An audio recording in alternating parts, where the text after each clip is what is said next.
الله من الشيطان الرجيم.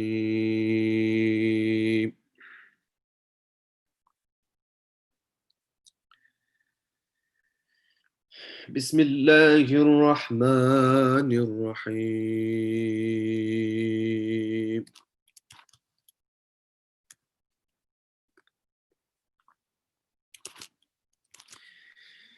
تبارك الذي نزل الفرقان على عبده ليكون للعالمين نذيرا.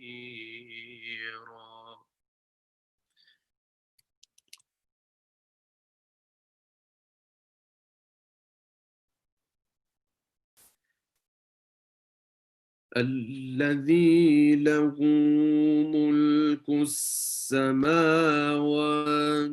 والأرض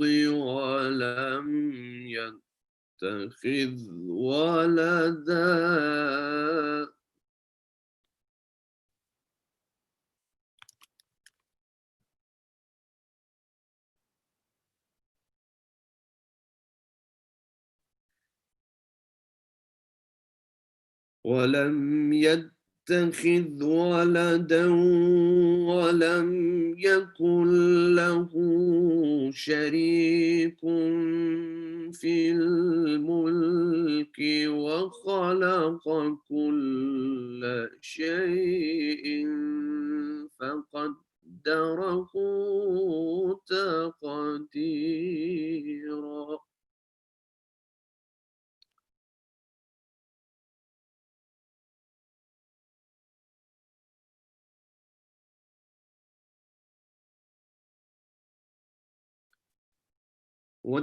واتخذوا من دونه آلهة لا يخلقون شيئا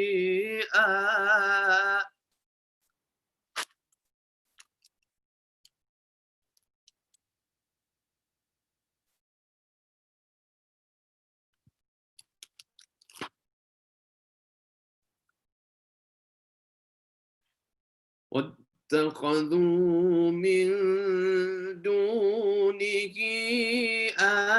آلهة لا يخلقون شيئا وهم يخلقون.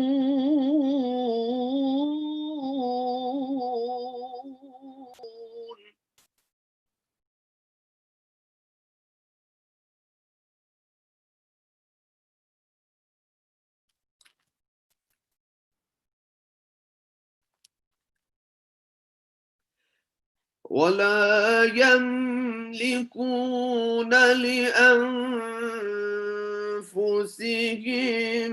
ضرا ولا نفعا ولا يملكون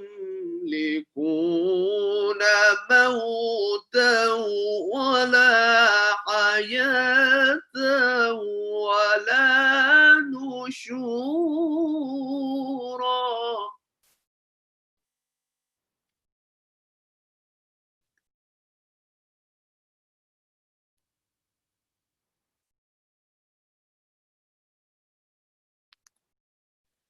وقال الذين كفروا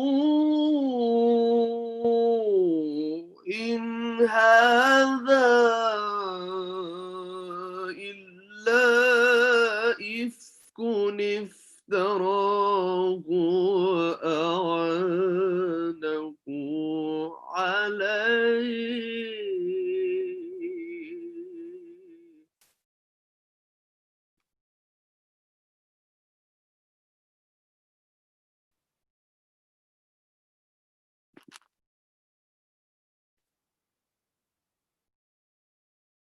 وأعانه عليه قوم آخرون فقد جاءوا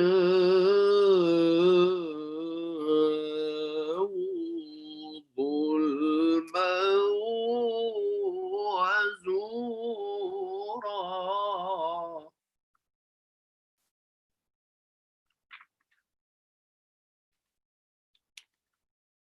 بسم الله الرحمن الرحيم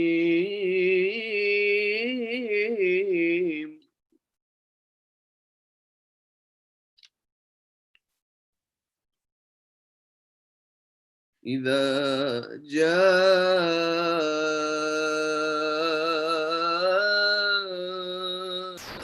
نصر الله والفتح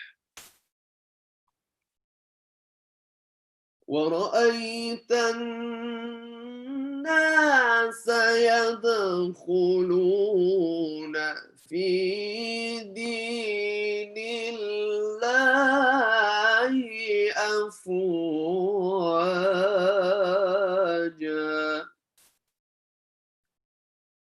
فسبح بحمد ربك واستغفره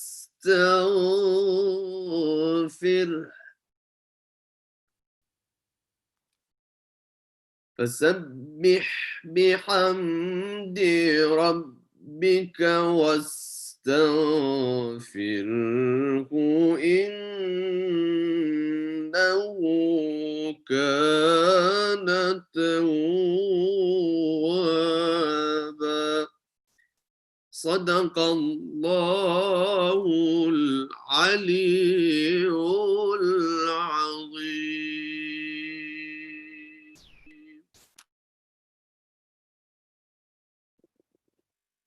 اللهم صل على محمد وآل محمد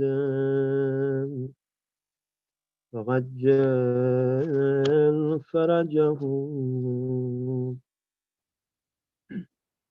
اللهم صل على محمد وآل محمد وعجل فرجهم. لا حول ولا قوة إلا بالله العلي العظيم. أستغفر الله الذي لا إله إلا هو الحي القيوم الرحمن الرحيم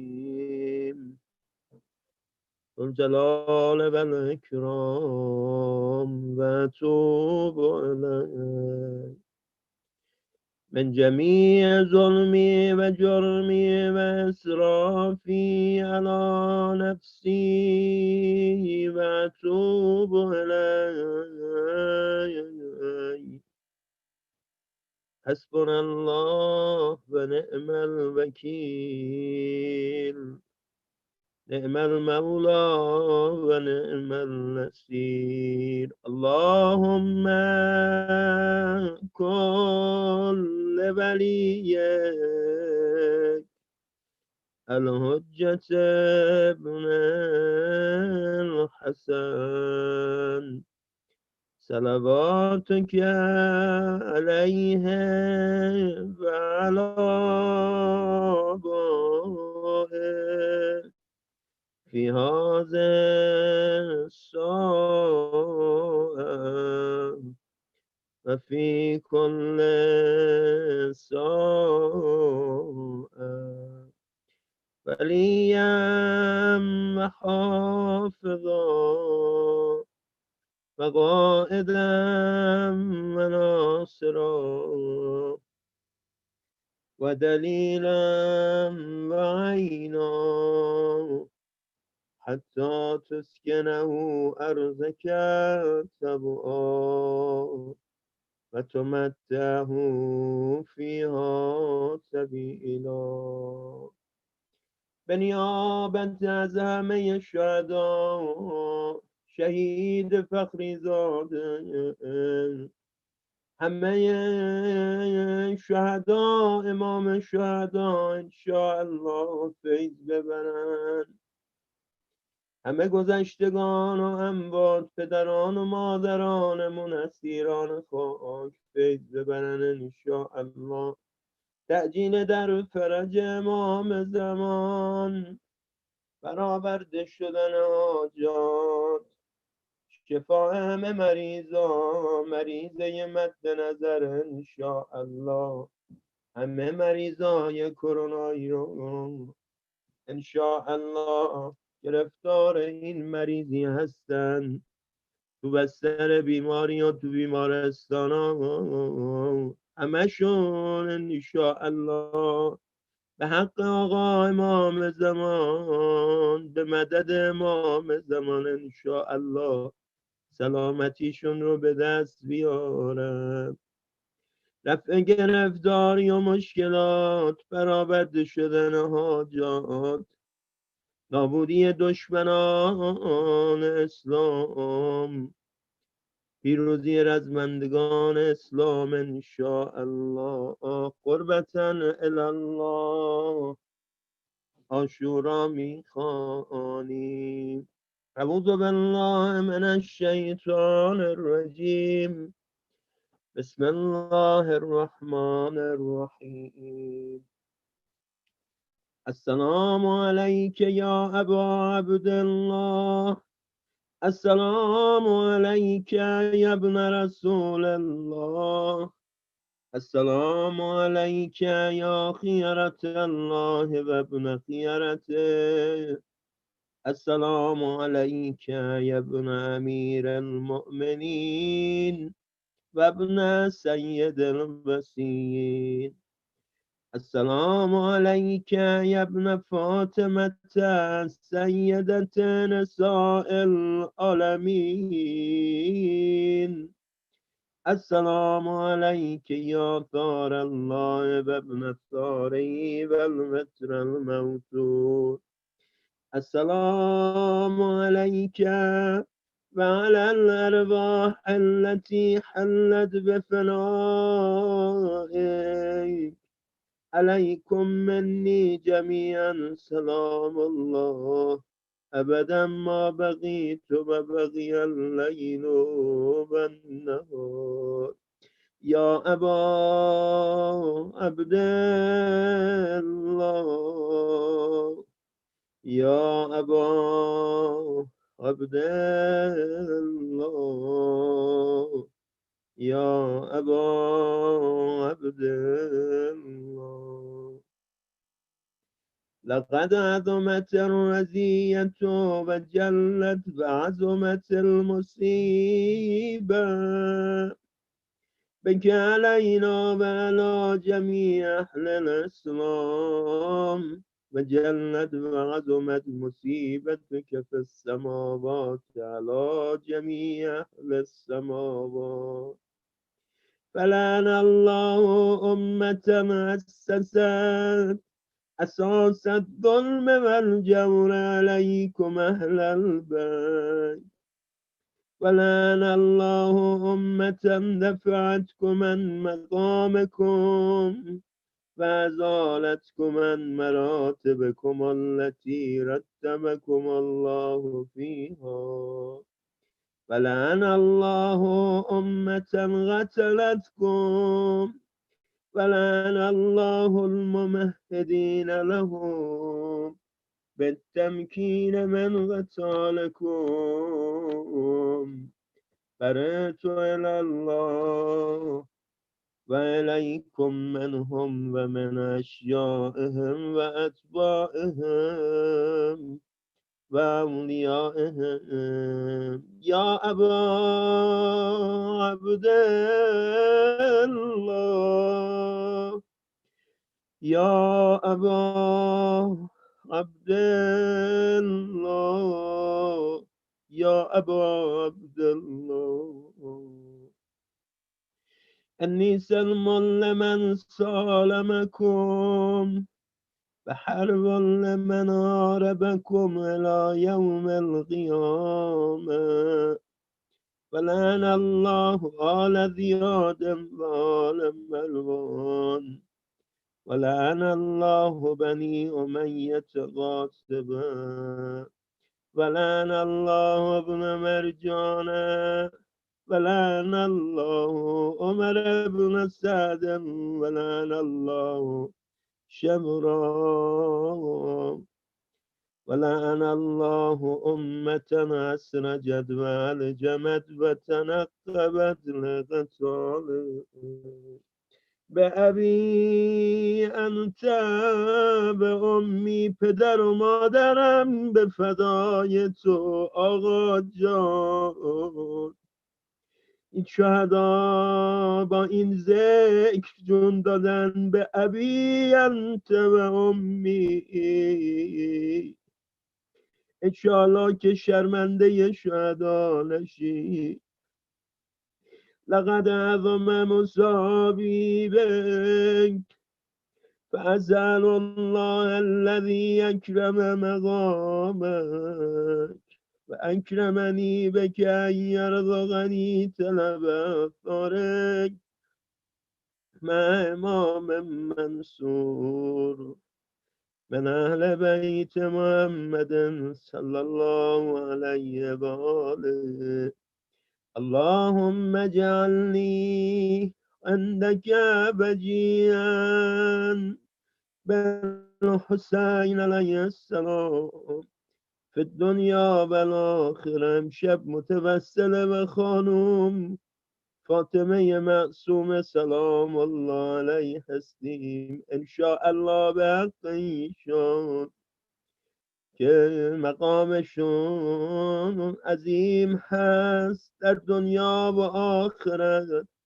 خداوند متعال به هممون آبرو بده. هر جا نشستی اسم زیبای آقا رو صدا بزن انشاءالله حاجت روا بشی. یا ابا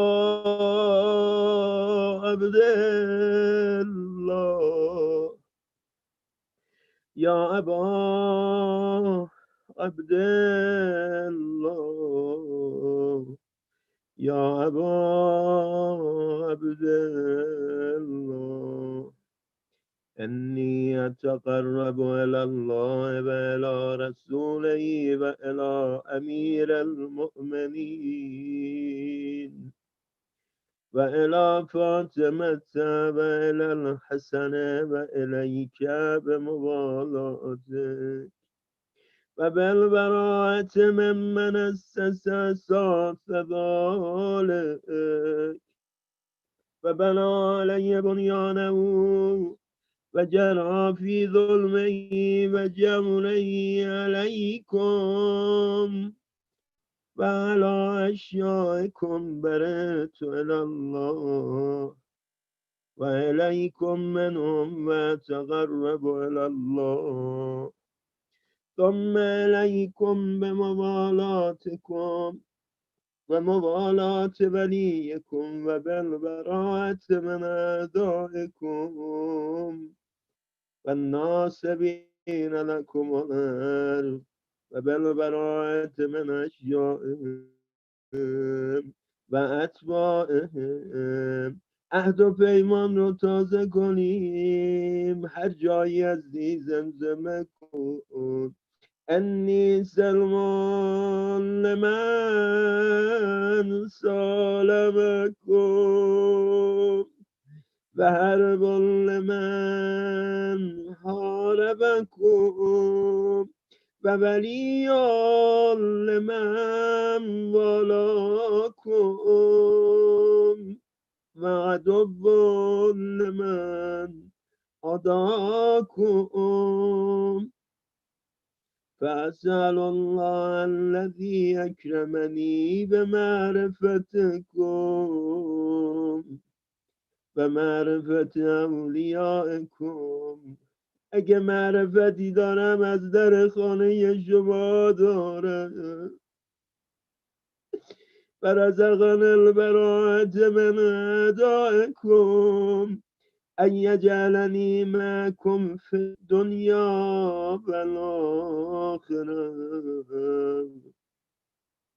و ان یثبتنی عندکم قدم صدق فی الدنیا و الاخره امشب خدا رو قسم میدیم به حق خانم فاطمه معصومه سلام الله علیه ما رو در دینمون، در اعتقاداتمون تا اون لحظه آخر جون دادن ثابت قدم نگه بدار انشاءالله. فاسألوا ان یبلغنا المقام المحمود لكم عند الله وأن يرزقني طلب ثاريكم مع إمام مهدي هدى ظاهرا ناطقا بالحق منكم وأسأل الله بحقكم وبالشأن الذي لكم عنده أن يؤتيني بمصابيبكم أفضل ما يؤتي مصابا بمصيبته مصيبة ما أعظمها وأعظم رزيته بالأسلوب وفي جميع السماوات والأرض اللهم اجعلني في مقامي هذا ممن تناله منك صلوات و رحمت و مغفره انشاءالله. این فراز از زیارت عاشورا در حق همه ما، خانواده هامون، پدران و مادران، برادران و خواهران، زن و اولاد، همه و همه رفقامون که التماس دعا دارن همه انشاءالله به اجابت برسه. دستهای گدایمون رو بالا بگیریم. اللهم اجعل محیای محیا محمد و آل محمد و مماتی ممات محمد و آل محمد انشاءالله. لیاقت شهید شدن در راه خدا رو به هممون عنایت کنن. اللهم انا یوم تبرکت به بنو امیه و ابن آکلت الاکباد اللعین ابن اللعین علی لسانک و لسان نبیک صلی الله علیه و آله فی کل موطن و موقف وقف فی نبیون صلی الله علیه و آله. اللهم لنا با سفیان و معاویت و یزید ابن معاویه علیهم منک اللعنة ابدا العابدین و هذا یوم فرحت به آل زیاد و آل مروان به قتل مال حسین صلوات الله علیه. اللهم فضائب عليهم اللعن منك والعذاب الأليم. اللهم إني أتقرب إليك في هذا اليوم وفي موقفي هذا بأيام يأتي بالبراءة منهم باللعنة عليهم وبالمبالاة لنبيك وآل نبيك عليه عليهم السلام بنية 100 مرتبة إن شاء الله. اللهم لا نبلا ظالم ظلم حق محمد وآل محمد وآخر تابع له على ذلك. اللهم لعن العصابة التي جادت الحسين وشايعت وبايعت وتابعت على قتله. اللهم لعنهم جمیعا. هرچند که ما گنهکاریم یا حسین امید به کس جز تو نداریم یا حسین. عمریست که از خون و پیام و هدفت در سنگر اشک پاسداریم یا حسین. سلام ما به لطف و جود و کرمت، سلام ما به زائرین حرمت آقا جانم. چه می شود نظر به سوی ما کنی، به ما عطا بهات کربلا کنی، دلا رو ببریم کربلا. یا ابا عبدالله قربون لبای دشنت برم، یا ابا عبدالله بین دو نهر آب تو را با لب تشنه شهید کردن. فرمود شیعیان من هرگاه آب گوارا نوشیدید مرا یاد کنید، هرگاه نام غریب یا شهیدی رو شنیدید بر من گریه کنید. امشب برای امام حسین گریه می کنیم، برای مظلومیت شهدایی که با علمشون با وقت و جانشون برای مملکتمون خدمت کردن، جان دادن برای حفظ امنیت مردممون. السلام علیک یا ابا عبدالله و علی الارواح التي خلت بفنائك عليك مني سلام الله ابدا ما بقيت وبقي الليل والنهار ولا جعله الله آخر العهد مني لزیارتكم. هر جا هستی اگه دلت شکسته، مریض منظور گوشه بیمارستان، مریض سفارش شده کما هستش، همه دعا کنیم براش. انشاءالله به حق حسین علیه السلام، به حق شهدا، همه مریضا، همه گرفتارا، همه حاجتمندا، همه شون حاجت روا بشن. السلام علی الحسین و علی علی ابن الحسین و علی اولاد الحسین و علی اصحاب الحسین. اللهم خص أنت أول ظالم باللعن مني وابدأ به أولا ثم الثاني والثالث والرابع.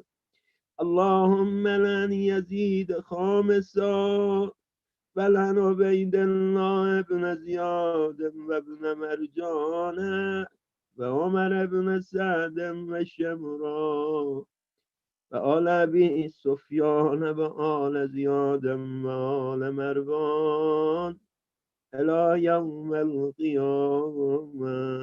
شکر خدا که بر درت آمدیم، بر رضا یه مادرت آمدیم. شکر خدا که مولایم حسین است، شفیع هر دو دنیایم حسین است. اللهم لك الحمد حمد الشاکرین، لك علی مصابه.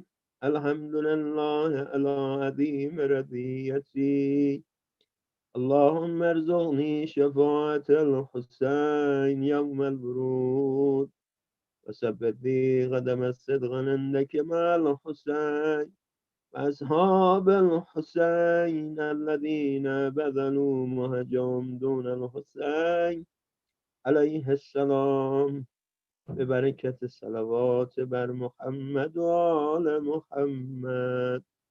اللهم صل علی محمد و آل محمد. نثار شادی روح همه گذشتگان اموات شهدا امام شهدا بخوانیم. فاتحه مع الصلوات. اللهم صل علی محمد و آل محمد.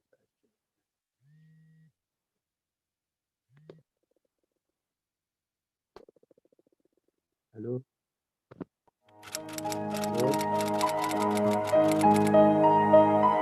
در زمانی که میبینیم خیلی هامون داریم سبقت میگیریم در ثروتمند شدن و همین سبقت ها و همین چشم هاست که سبب میشه اختلاس بکنیم فلان و فلان و فلان و کاخ بر خودمون بسازیم، قصر بر خودمون بسازیم، خانه های آنچنانی درست کنیم، ولی میبینیم که هنوز هم وجود دارند عزیزانی که پشت به همه چیز کردن. کسی شهید میشه که در زمان حیاتش شهید شده. به حیاتشون که نگاه میکنیم ببینید واقعا حیات طیبه است. چه خبره؟ نمیفهمیم. من که نمیفهمم چه خبره. ولی الان چی؟ آیا در باغ شهادت بسته شد که یکم شکسته شد؟ نه.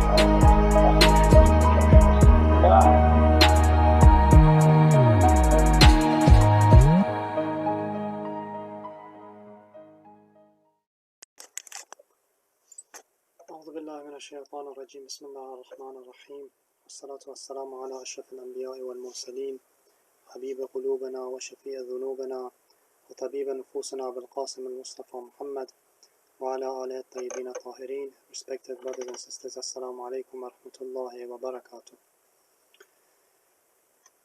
I'd like to extend my condolences on the occasion of the demise of Lady Fatima Ma'asuma Salamullah alayha,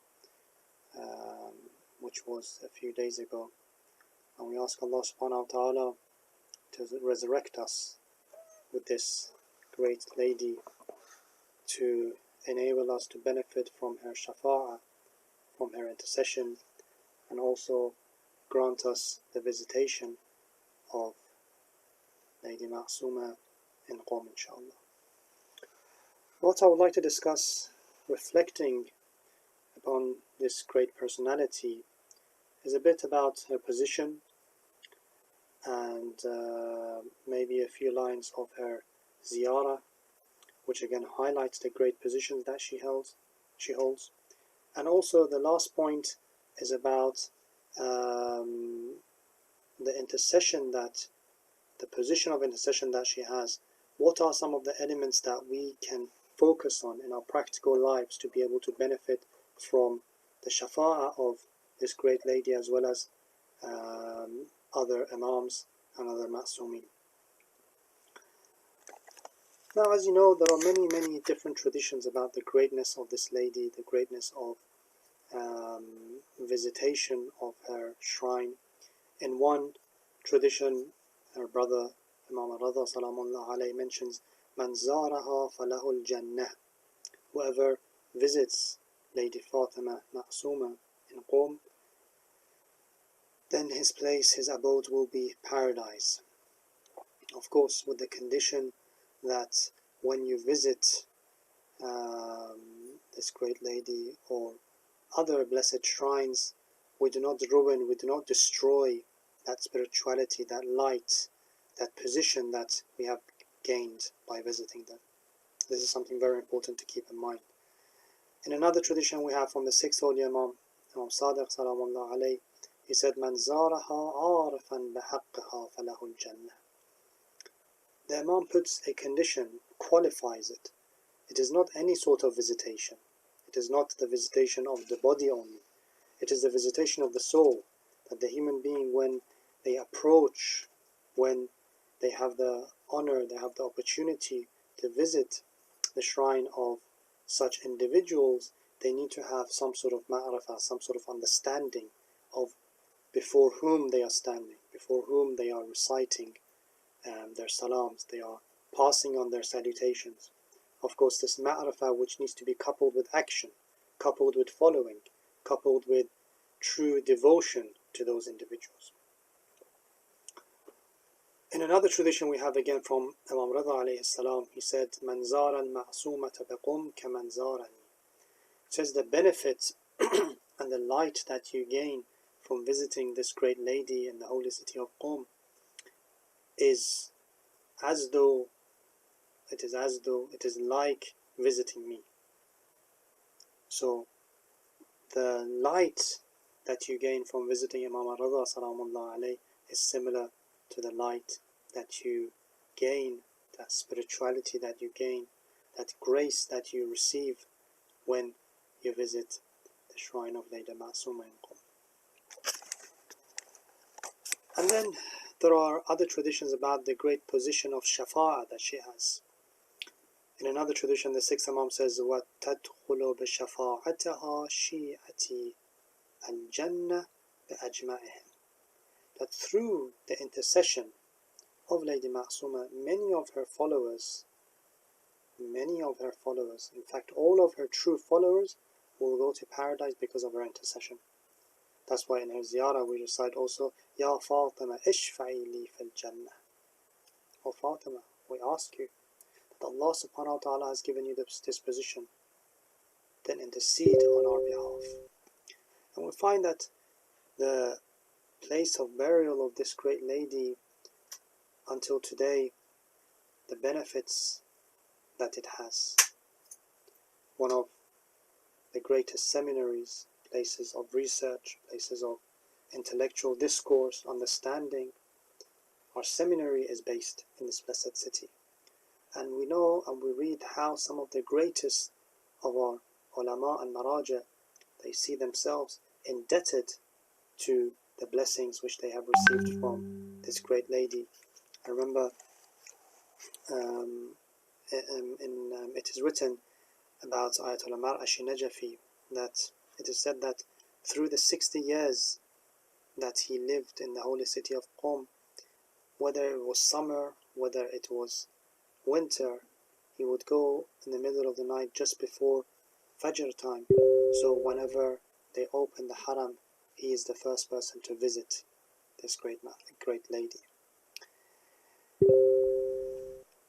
So as you know, Lady Ma'asuma, to visit her brother Imam Rida, she was traveling towards Khurasan, towards the holy city of Mashhad, and in Qom, in a place called Baytun Nur, she stayed there according to some traditions for around 17 days, worshipping Allah subhanahu wa ta'ala, doing ibadah of Allah subhanahu wa ta'ala, and she passed away. Of course, there are different understandings or different narrations about why she passed away. As part of her ziyarah, we recite that this is just to highlight the position of this great lady. It is said that Assalamu alayki ya bint al-Hasani wal-Husayn. Assalamu alayki ya bint Rasulillah. Sending salutations, salams, on whom? On the one who is the daughter of Rasulullah. Here bint is referred to because it's not a direct daughter of Rasulullah, of course, but because of that close relationship, because of that companionship, spiritual companionship with Rasulullah. This is what the second meaning of bint is. When, for example, Imam Sajjad alayhi salam says, when he delivers that khutbah, he says, I am the son of Mecca, I am the son of Mina, I am the son of Safa. Of course, these are objects. You don't have a relationship with them.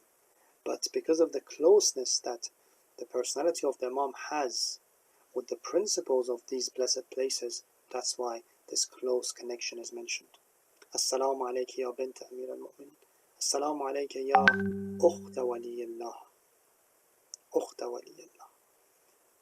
So, from one hand we have a close daughter, both spiritually as well as, of course, physically through the Imams to Rasulullah. And here it is about the sister of the Imam. Sister normally highlights that companionship, that your sister is there for you. Assalamu alayki ya amata waliyillah. You are also the amma, you are the auntie of Imam al-Jawad alayhi salam. And that aunt is that supportive figure who supports you in the absence of your father. So again, you have that she is the amma, she is the auntie of Imam al-Jawad. Assalamu alayki ya binta waliyillah. And of course you are the daughter of Imam al-Kadhim, salamullah alayhi, which shows that true following of the lineage of the Imam and Walaya. So this in brief, highlights some dimensions of the maqam, of the position, of the connection that this lady had with the rest of the Imams, and how she is central when it comes to the Walaya of the Ahlul Bayt alayhimus salam. Now we mentioned that one of the characteristics or one of the areas that we recite in her ziyarah is Ya Fatima ishfa'i li fil Jannah, and also the ones who visit her, the shafa'ah is given to them. Of course, shaf'ah, as you know, shaf' means two. Shafa'ah, two, means that this individual who is the shafi'ah, on the one hand takes the needs and the problems and the requests of the one who is requesting shafa'ah, and couples it, that's why it's two, couples it with the blessing, with the mercy, with the greatness of Allah subhanahu wa ta'ala. So this individual is simply an intermediary whom Allah subhanahu wa ta'ala has given them this position to be able to act as an intermediary. But ultimately is Allah subhanahu wa ta'ala. So the shafa'ah of the Ahlul Bayt, we believe that it is with the permission, it is with the mercy of Allah subhanahu wa ta'ala, that He is the one who has allowed these different intermediaries there as a sign for us to get closer to Allah subhanahu wa ta'ala, as a means for which we are able to build ourselves as well as benefit from their intercession on the Day of Judgment. However, I wanted to mention in the time that I have 5 different points about what are some of the conditions that you and I need to have on a practical dimension that the shafa'ah and the intercession of the Ma'asumeen can benefit us.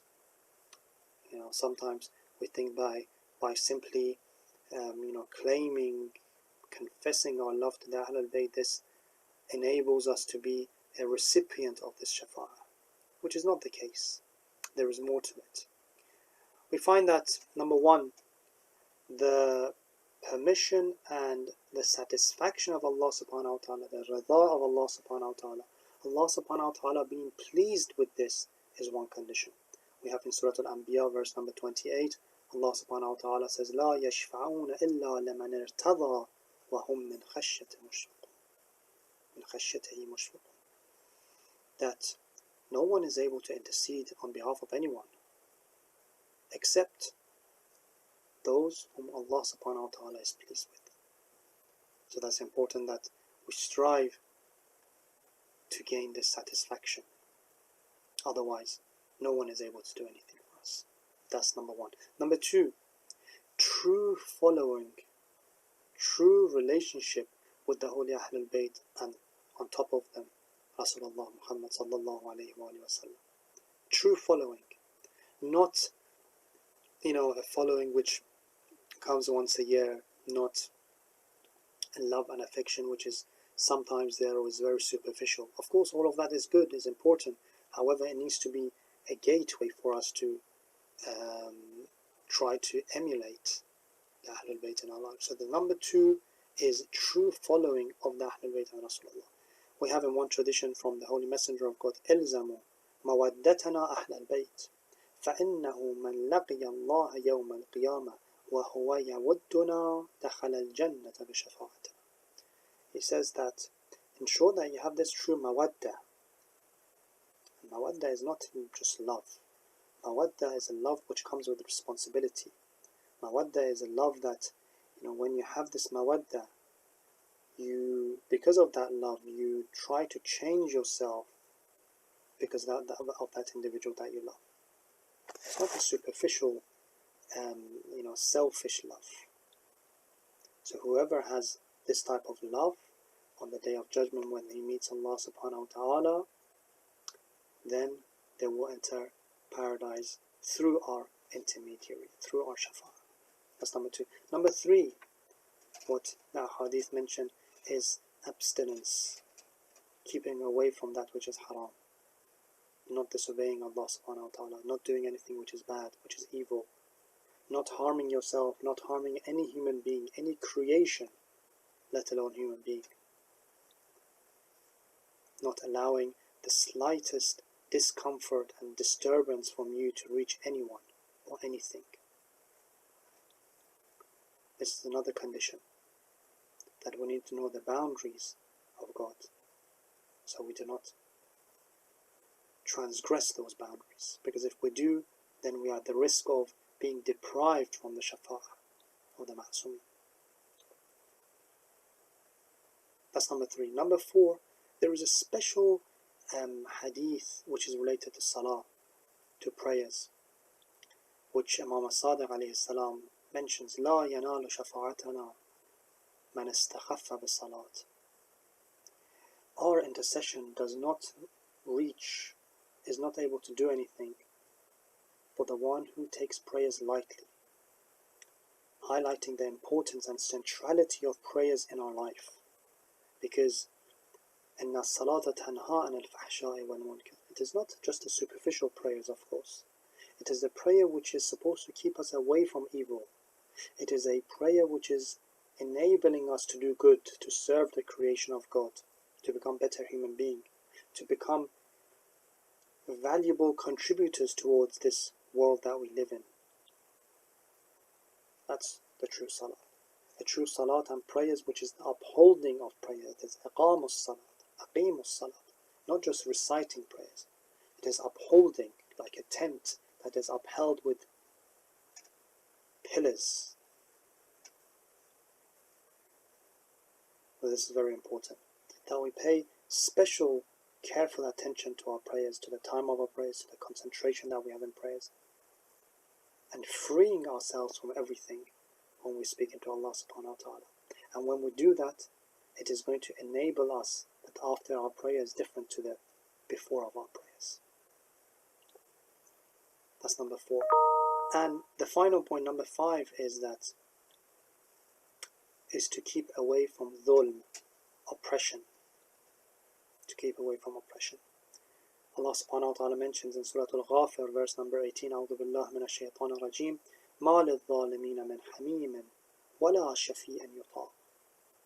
Those who do dhulm, those who oppress others, there are individuals that they are not going to benefit from any sort of shafa'ah. Now, this oppression can be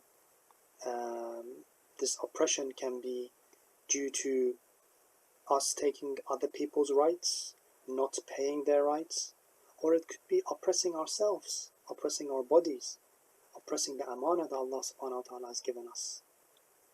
So oppression, we shouldn't think, okay, I'm not a dictator, I'm not ruling a country and torturing my nation. No, that is of course one level of oppression. The other level of oppression is that, am I oppressing my wife, my husband, my children, my neighbors, by not giving them their due right? Because dhulm is the opposite of adl.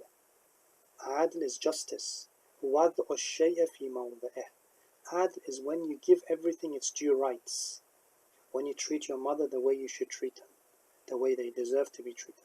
When I am not doing adl, I am not paying them their due rights, and paying is not obviously financial payment, it is just upholding those rights, then there is a level of dhulm in me. There is a level of dhulm and oppression in me. If I am not caring for the rest of the creation of God, this is a level of dhulm. So we shouldn't only think that dhulm doesn't apply to me because I'm not a dictator, for example.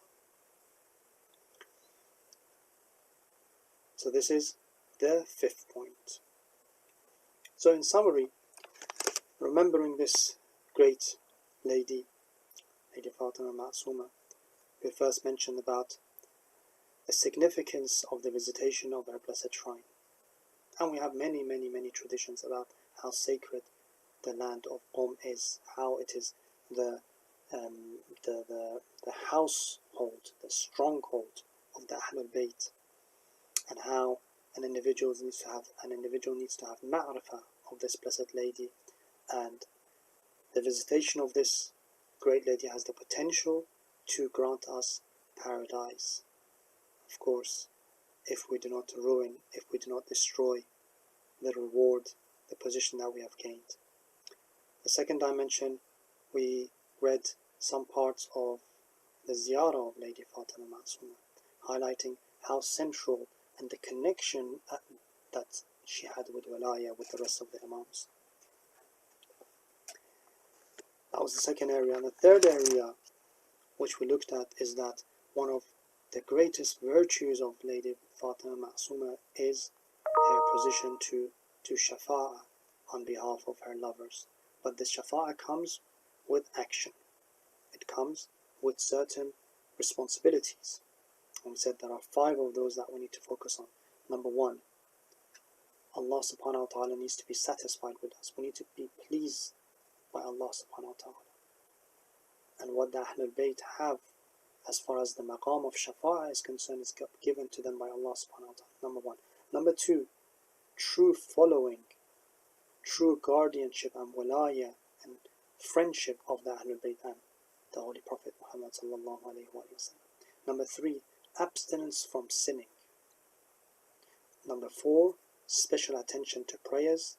And number 5, keeping away and avoiding any sort of dhulm and oppression, whether that oppression is on ourselves, on our family members, in our neighborhood, or in a country or in an organization that we live in. So these are the 5 areas that we need to keep in mind. And remember that shafa'ah is not for those who have completely neglected everything and then on the Day of Judgment they are asking for help. Rather, it is for those individuals who have tried their best, who have given their maximum effort, but they fall short. That is when Allah subhanahu wa ta'ala has placed this intermediary system, ecosystem, who are individuals whom are more loving and caring towards us than our own parents, who will be able to assist us with the permission of Allah subhanahu wa ta'ala. We ask Allah subhanahu wa ta'ala to give us the tawfiq, to give us the permission, to give us the ability to be able to be amongst the true followers of the Holy Ahlul Bayt, and specifically Lady Fatima Ma'asuma, and give us the tawfiq and opportunity to visit this great lady and also enable us to benefit from her intercession on the Day of Judgment, inshallah. Wassalamu alaikum wa rahmatullahi wa barakatuh.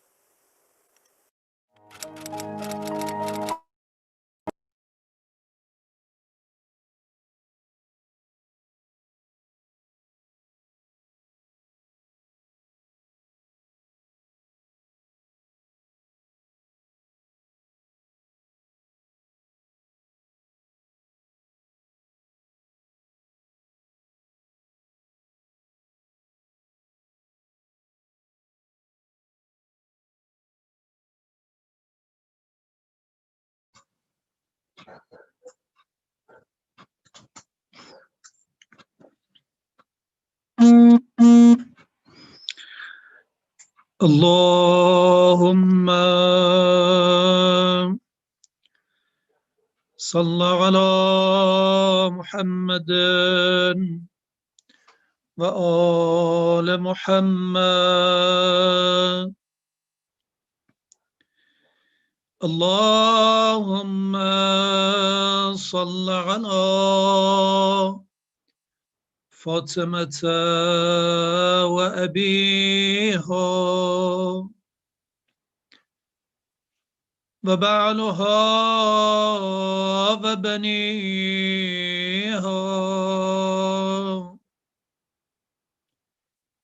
والسر المستودع فيها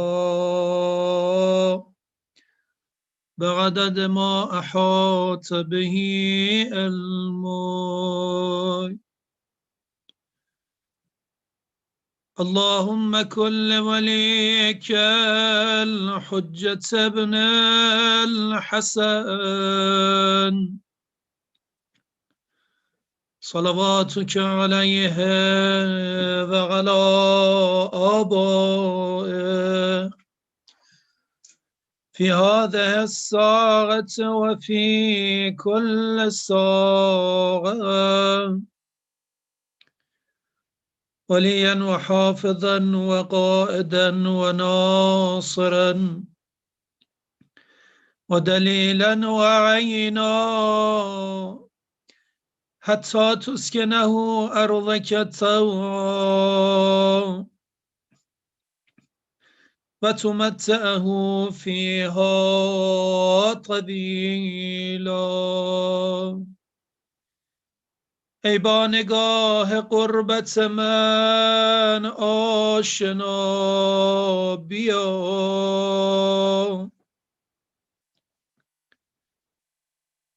ای با نگاه قربت من آشنا بیا،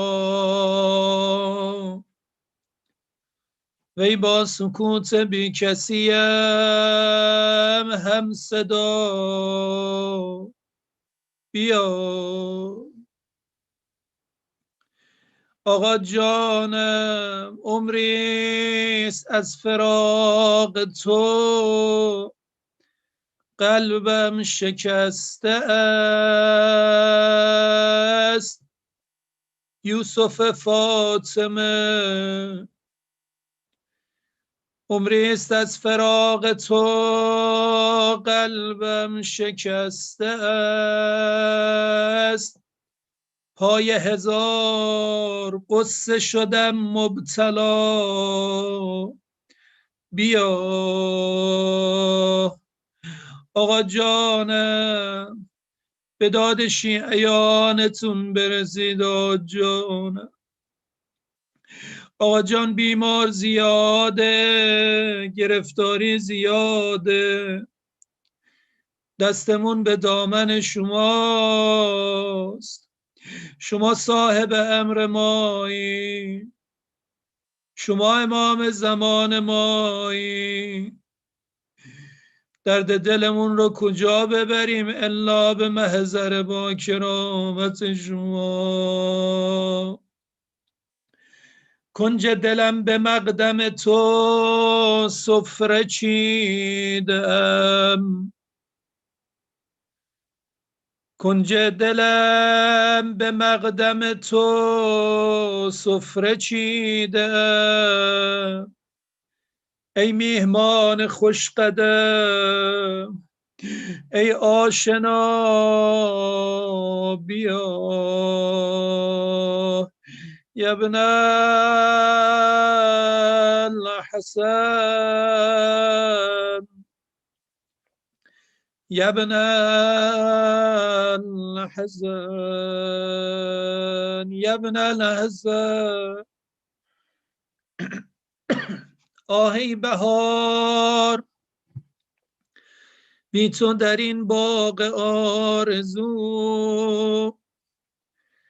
پژمرده می شوند همه لاله ها. بیا تا انتهای جاده این چشم های خیس فریاد میزند گل اشکم. بیا بیا بیا. آقا جان عالم شما رو صدا میزنه. مهدی فاطمه یا میفهمن یا نمیفهمن، اما همه دلها دنبال منجیشون میگرده. آقا جان ما پناهی به جز شما نداریم.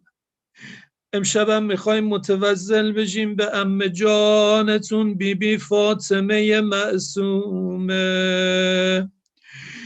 بی تو چنین دوباره پریشان روزه ام، ای زائر شکست دل قوم بیا بیا. آقا جان تنها زیارت نرو، ما رو هم مهمون کن یا ابن الحسن، یا ابن الحسن، یا ابن الحسن، یا ابن الحسن العسکری. آقا جانم ایام شهادت بی فاطمه معصومه است. به روایتی ایام فاطمیه هم شروع شده. دلهای شیعیان حزینه، دلهای ما ایرانیام داغ شهید دیده دوباره. آی حاج قاسم، آی حاج محسن، خوشا حالتون، امشب مهمان اربابید. دلها رو روانه کنیم قم. اگر قبر بیبی دو عالم فاطمه زهرا بر ما مکشوف نیست، اما به ما فاطمه معصومه عنایت کرده. خوشا حال ما. اللهم ارزقنا زیارتهم، اللهم ارزقنا شفاعتهم في الدنيا والآخرة. تو کیستی سلاله زهرای اطهری، تو کیستی سلاله زهرای اطهری، معصومه کریمه آل پیمبری، ممدوحه ائمه و محبوبه خدا.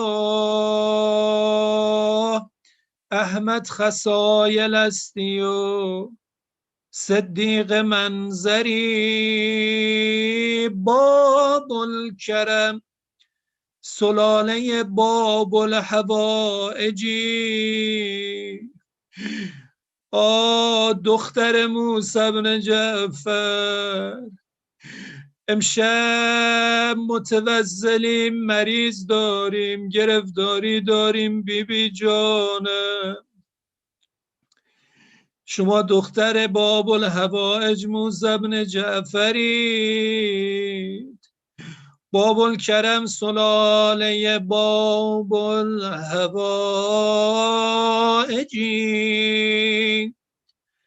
ام العفاف دختر موسی بن جعفری، امروز قبله دل خوبان روزگار، فردا همان شفیعه فردای محشری. یا فاطمه معصومه اغیثینی، یا فاطمه معصومه اغیثینا. بیبی جان، تو سومین ملیکه اسلام فاطمه، آینه دار زینب و زهرای اطهری. یک مام تو خدیجه، دگر مام فاطمه، پاکیزه طرز مریم و حوا و هاجری. مریم پی زیارتت آید اگر به قوم، اقرار می کند که همانا تو برتری، بر 9 سپهر عصمت و تقوا ستاره‌ای، در 7 بحر نور فروزنده گوهری،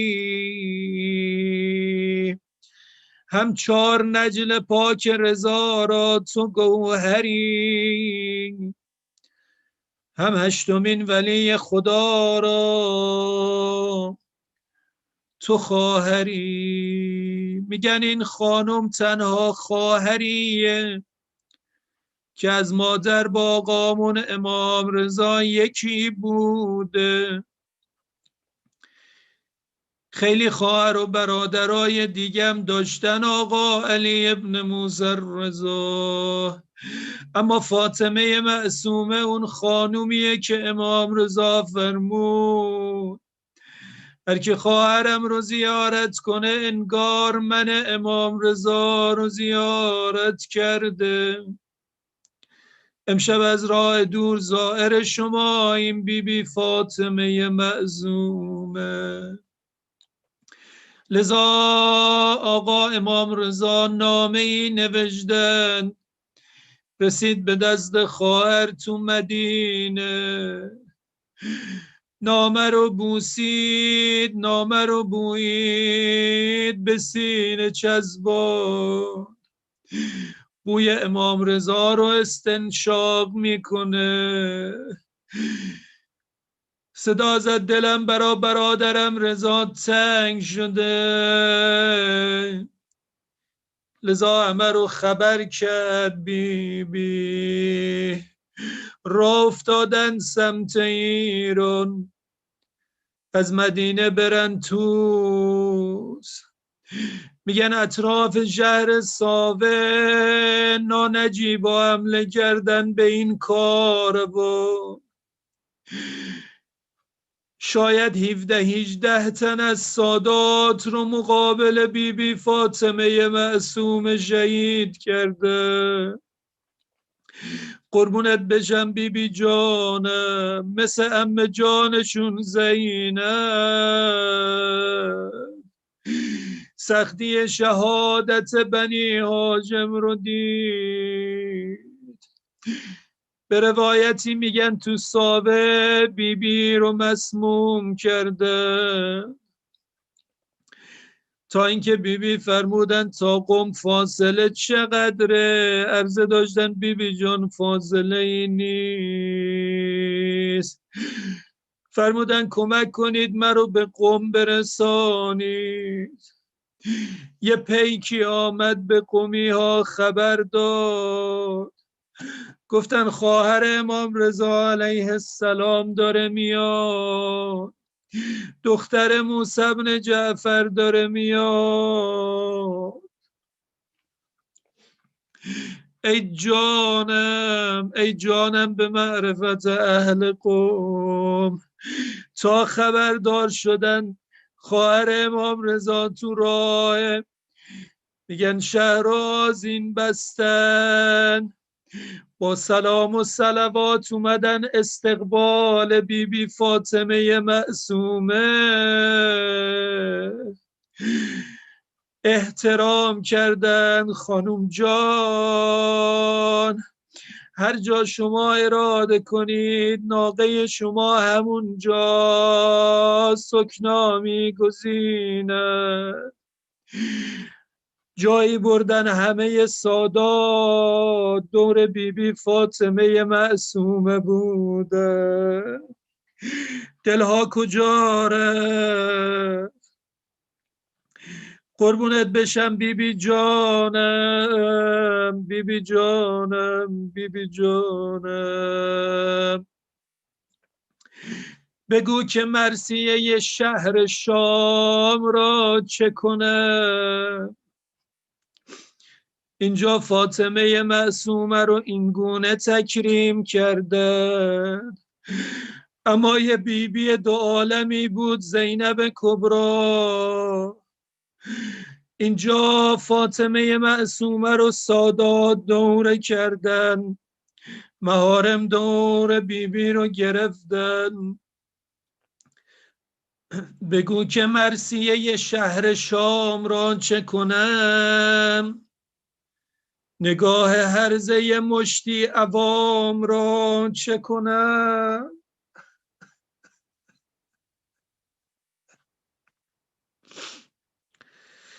گرفتم این که نگفتم از آن طناب سیاه، بیبی رو به طناب بسته بودن این اطفال. یک سر بیبی دو عالم زینب کبرا، یک سمت قافله آقامون علی ابن الحسین زین العابدین. گرفتم این که نگفتم از آن طناب سیاه، گذشتن از وسط ازدحام را چه کنم.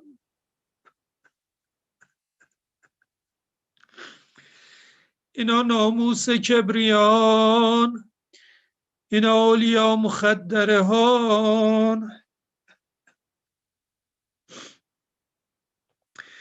دلا نگفتن این ظلم ها خودش ظلم است، اگر بیان نشد امر امام را چه کنم.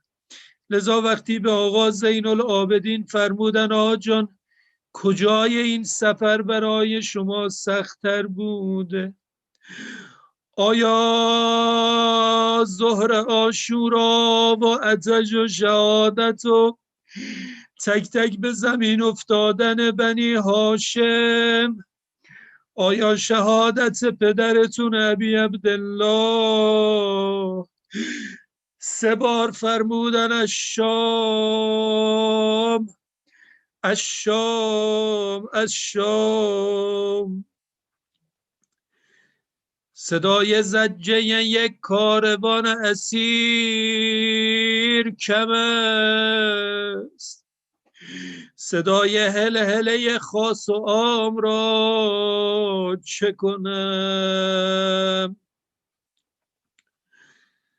تو را نشانده عدو بر فراز منبر نی، به نیزه بستن ماه تمام را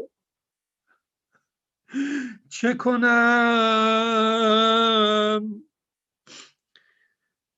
قربونت بشم قمر منیر بنی هاشم، چشمان غیرت الله. قربونت بشم ابی عبدالله، صدای زج نگاه سنان تمسخر شم، برادر این همه زجر مدام را چه کنم. رسید قافله نزدیکی خراب حسین، خودت بگو که من این چند گام را چه کنم. هر جای مجلسی هر جا میشنوی این صدا رو دلتو روانه کن کربلا، بلند بگو یا حسین یا حسین یا حسین یا ابا عبدالله. تو نگاه قریب من حلقه اشک ماتمه، تو نگاه قریب من حلقه اشک ماتمه. بی تو ای سایه سرم قصه دارم یه عالمه، بی تو ای سایه سرم قصه دارم یه عالمه. خواهرت غرق رویاته تو دلش درد و غم‌هاته، حسرت روی زیباته، وای از غریبی. دیگه از زندگی سیرم، بین غربت زمین گیرم، یا رضا بی تو میمیرم، وای از غریبی.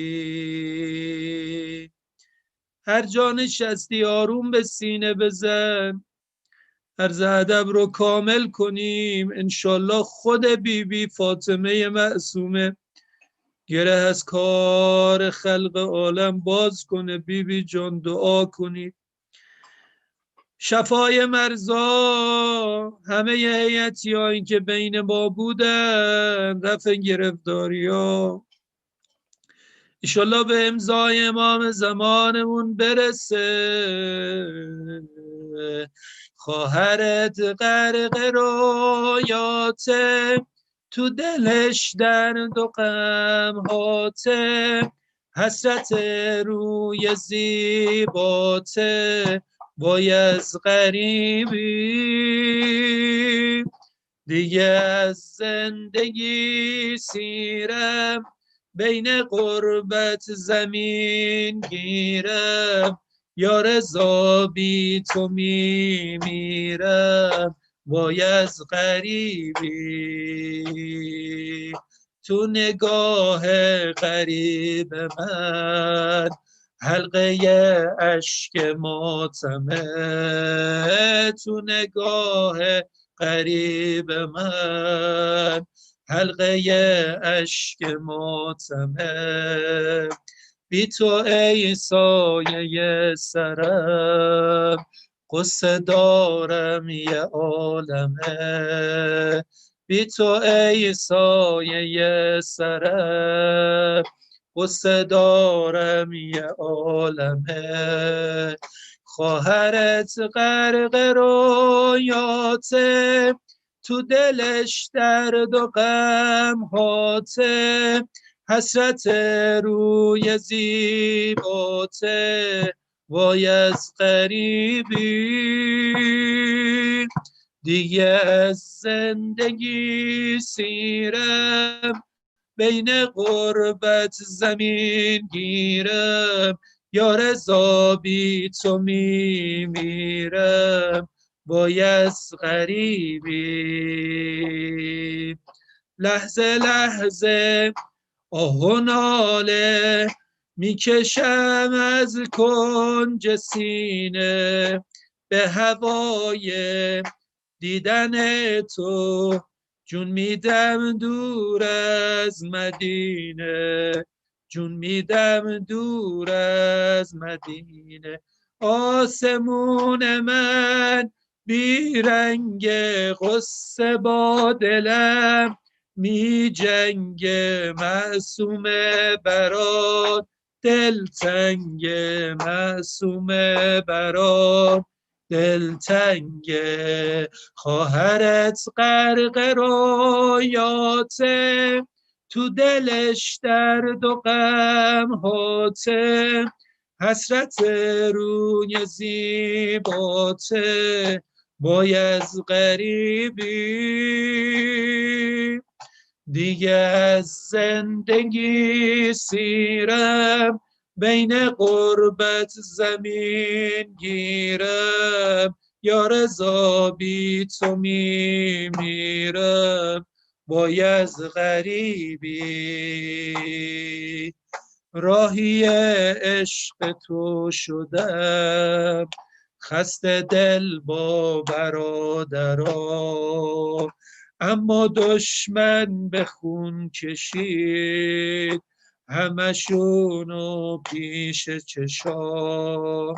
حالا اینجا عزا دارم، دل پریشون و بیمارم، بارون قصه میبارم، وای از غریبی. بی کس و بی پناهم من، همدم اشک و آهم من، دیگه بی تکیه گاهم من، وای از غریبی همه خواهرت غرق رویاته، تو دلش درد و غم هاته، حسرت روی زیباته، وای از غریبی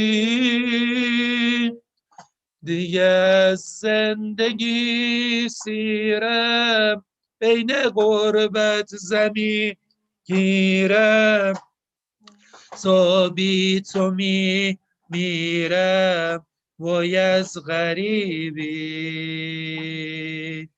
هر کی اینجا منو دیده، پیش پا مدیه آورده، توی این شهر ای برادر، خواهرت کی سیلی خورده، خواهرت کی سیلی خورده، وقت رفتنم جون بر لب بیدلی پر از تابوت، وقت رفتنم جون بر لب با دلی پر از تابوت، اشک من میگه وا زینب، اشک من میگه وا زینب، خواهرت غرق رویاته، تو دلش درد و غم هاته، حسرت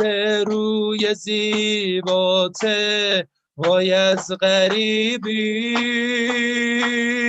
دیگه از زندگی سیرم، بین غربت میرم، یا رضا بی تو میرم، وای از غریبی. یا حضرت معصومه، یا حضرت معصومه، یا حضرت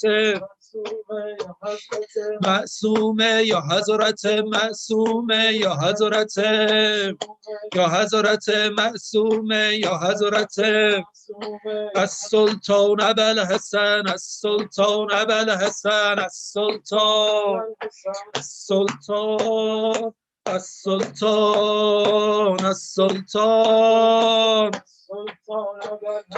و بالحسن، حسن حسن حسن حسن حسن حسن حسن حسن حسن حسن حسن و بالحسین، حسین حسین حسین حسین حسین حسین حسین حسین حسین حسین حسین حسین، یا حیدر، یا حیدر، یا حیدر،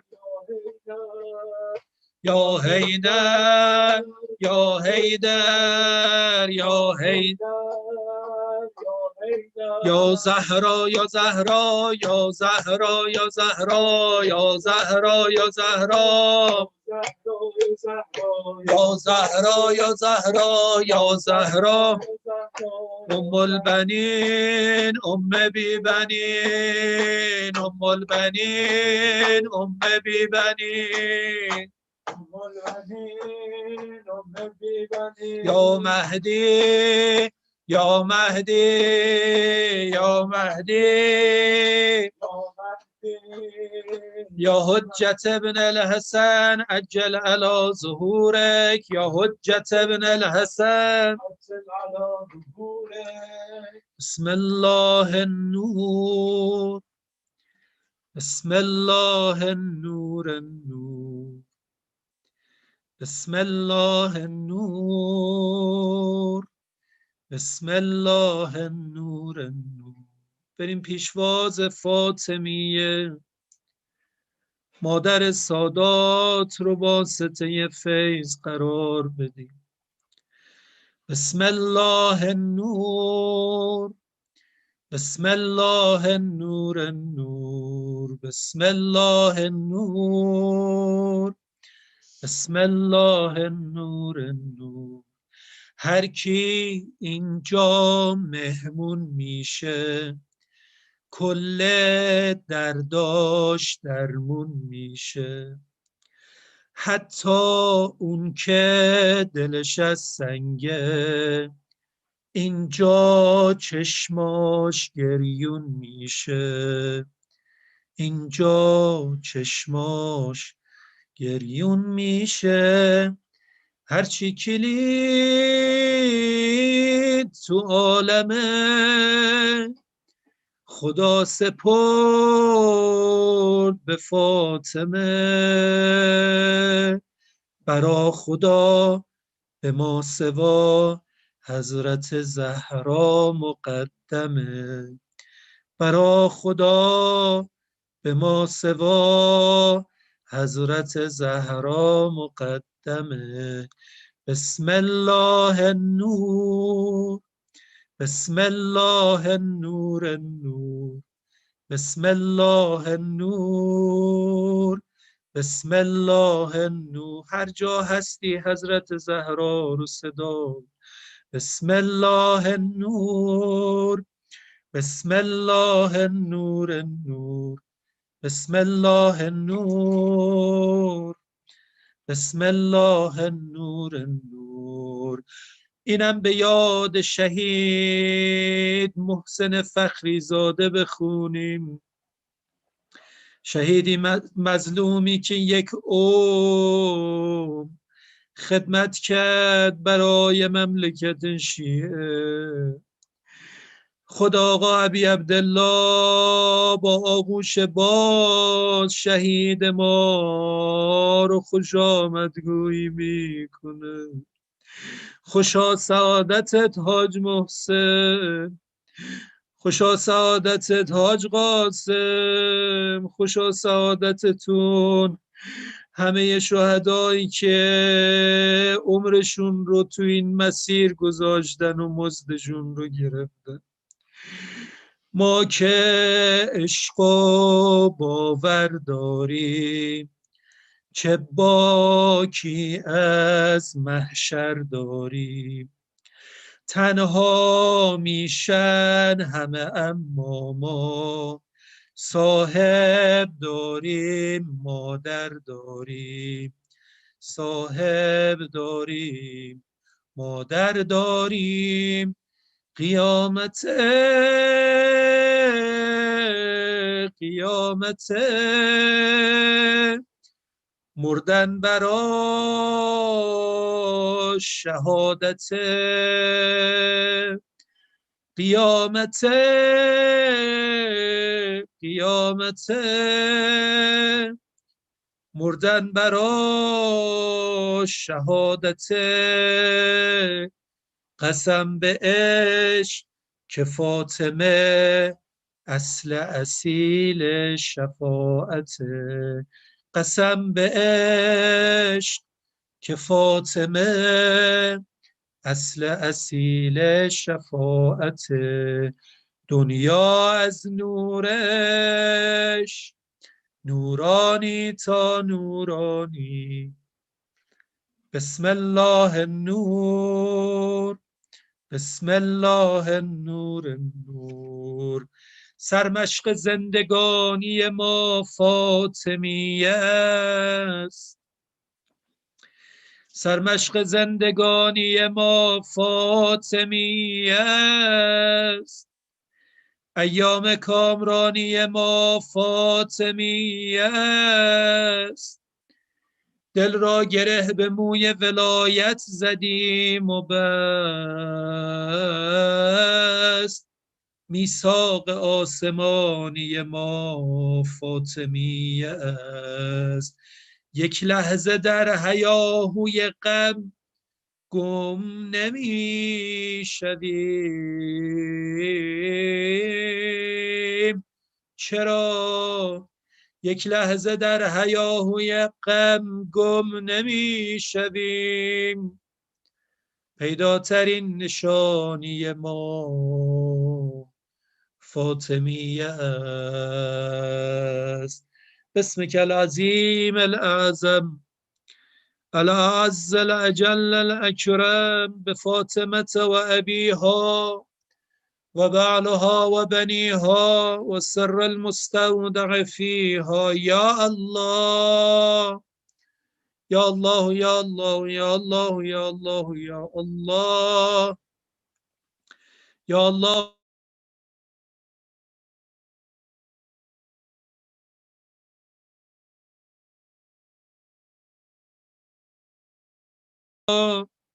ثبت قلوبنا على دينك واكفنا يا قاضي الحاجات ويا كافي المهمات إنك مجيب الدعوات إنك على كل شيء قدیر. حاجتمند زیاده، حاجات زیاده، گرفتاری ها زیاده، مریضا رو تخت بیمارستان ها منتظر دعای ما هستن. یکی از نزدیکان برای بچه های هیات روی تخت بیمارستان تو حالت کماست. چشم همه به این مجلس هاست.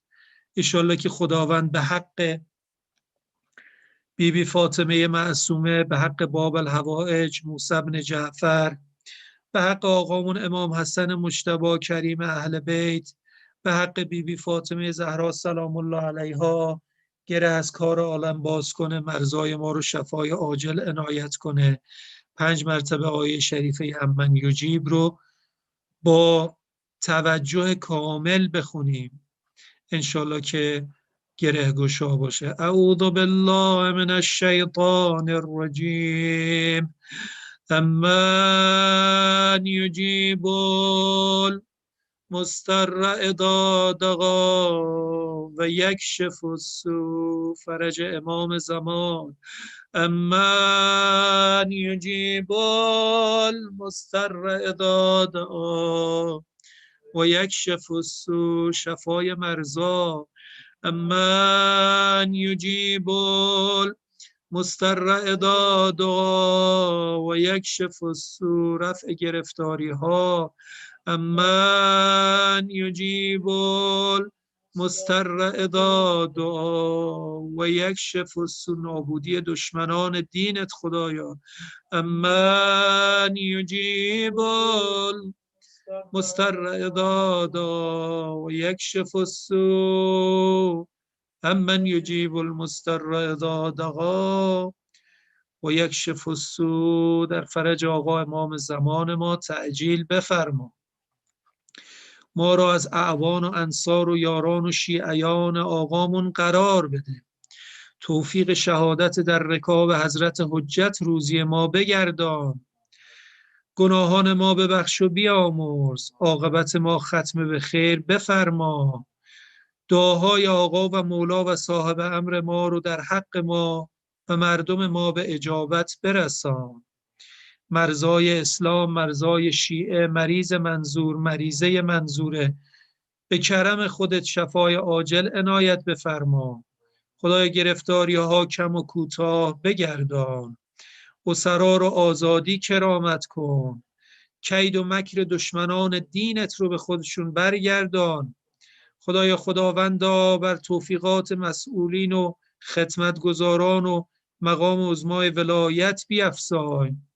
خدایا خداوندا تمام کسانی که به دینت صدمه میزنن، مستکبرین عالم، اونهایی که مظلومین رو به کوچکترین آسایشی براشون راضی نیستن، خدایا آمریکای جنایتکار، صهیونیست خوناشام، آل سعود، خدایا همشون رو سر جای خودشون بنشان. کید و مکرشون رو نابود کن. کید و مکرشون رو به خودشون برگردان. اموات، گذشتگان و شهدای ما رو مهمان سفره آقا ابا عبدالله بگردان.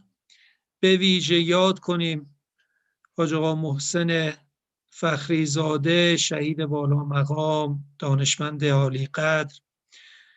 یاد کنیم حاج قاسم آقا، شهدای حرم، مدافع حرم، شهدای جنگ تحمیلی، اماممون امام راحل، فرزندانشون انشالله همه مهمان باشن. سر سفره سید الشهدا و همه گذشتگانی که تو این هیئت ما بودن، سالیان سال عزاداری کردن، پیرغلامی کردن، اشک ریختن، همه مهمان باشن سر سفره سید الشهدا. بخوانیم رحم الله من قرأ الفاتحه مع الاخلاص قبله الصلوات. اللهم صل على محمد و آل محمد و عجل فرجهم.